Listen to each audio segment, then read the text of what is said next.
My live model today, her name is Allison, and you can see her haircut's grown out quite a bit, so it's time to give her an updated look. So you see me do this quite a bit in my haircuts. Before I even wash the hair, because I'm going to take the back really short, I'm going to grab the clippers, I'm going to use the number 3 guard, and I'm just going to take that bottom part off right away. It just saves so much time, and I can just get in there and take the bulk of the haircut down the bottom, down the neckline, just take the bulk out before we even wash it.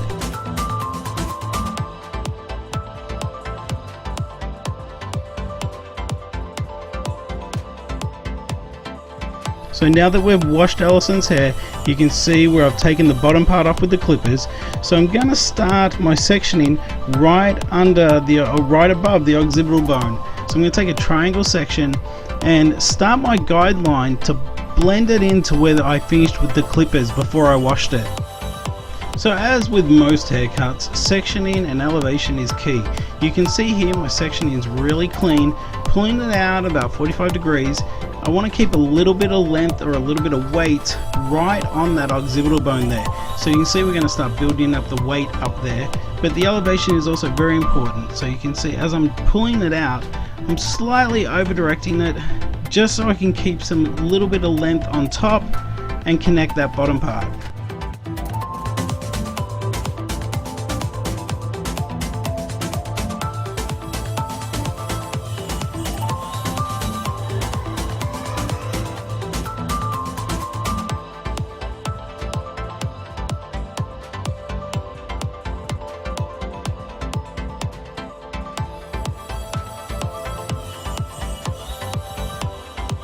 So again, you can see right here, keeping my sections really clean. It's one of the most important things, so you're not having to go back over your work time and time again.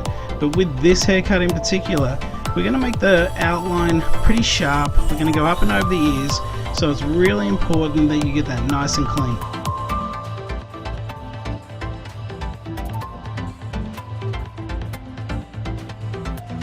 So as we move on to the side section, or as we get to the side, you can see that I'm slightly over directing the back because I want to keep that weight on the top, but we're going to take the hairline really tight against the head. So making sure everything's pushed flat against the head, make sure it's nice and clean, but again, I'm just using the points of the scissors as I'm working my way around. So pushing their ear out of the way, making sure this is completely clean. So I want to take that really short right there.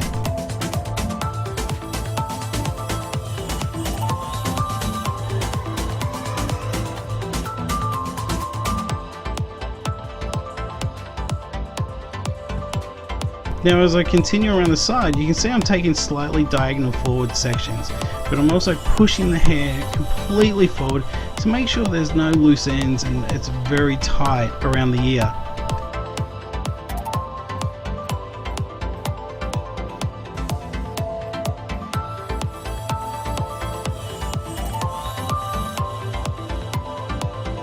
Now I understand that everyone's got a different technique of actually cutting this haircut, and I'm not saying my technique is the best, but I do like the end result with this type of haircut.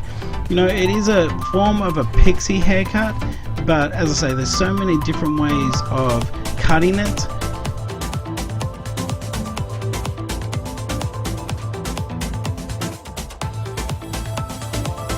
So as I'm taking this section, I'm actually working into the cheekbone. I'm following that line. So we want it to come right into the cheekbone. And we're going to keep a little bit of length in the crown to create that line that continues. So it's going to give her a nice profile shot.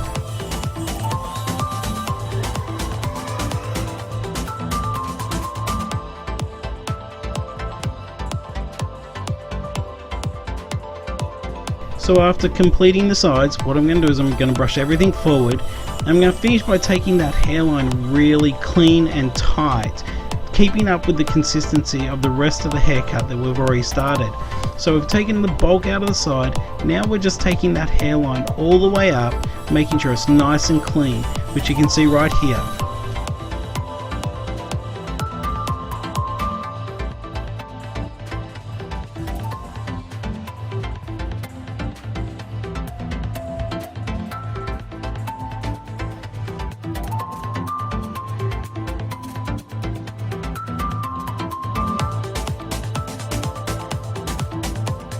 So now you can see we've taken the outline really short and we've kept a little bit of length in the top.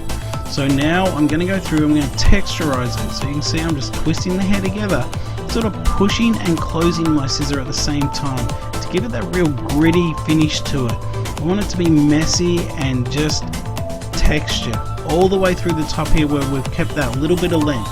So I don't want it to be too transparent, but I want to bring out some of that shape right in the crown area or on top of the head.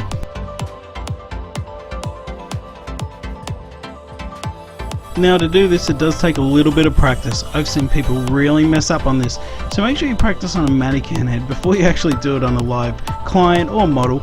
But as we're going through the head, there is some method to the madness. I am taking sections, working backwards and forwards through that crown, and Alison's got a lot of hair, so I know I can continue going backwards and forwards by taking out the bulk of her hair but not being able to see the scalp.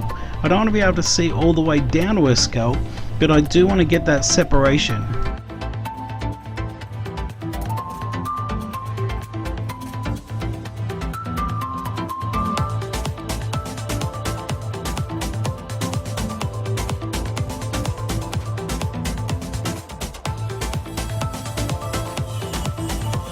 So now all I'm going to do is I'm going to dry it off a little bit, pushing the hair in the direction that I want it to go. I actually want it to stay flat against the head, around the sides there, so you can see I'm not using a round brush or anything like that. I'm using my comb just to sort of help push it in the direction I want it to go, but I want it to stay pretty close to the scalp. So just blasting it with that hairdryer.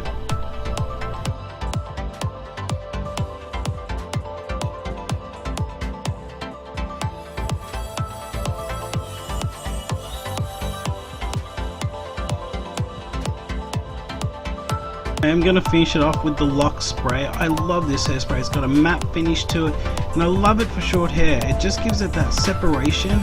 It's more like I don't want to say it's a wax spray, it is an actual hairspray, but I like the grittiness that it brings out in the haircuts and it gives it that little bit of hold. So you can see right here, look, I absolutely love this haircut. I think it's changed her completely. We've got that nice little spunky lift in the top there, and we get the separation, which the haircut should do, but the hairspray really finishes it off. Brings out that texture a bit more. So if this is the first time you've come across one of my videos, don't forget to check out some of my other videos. And if you like my content, hit that subscribe button, hit the bell notification so you know when I upload.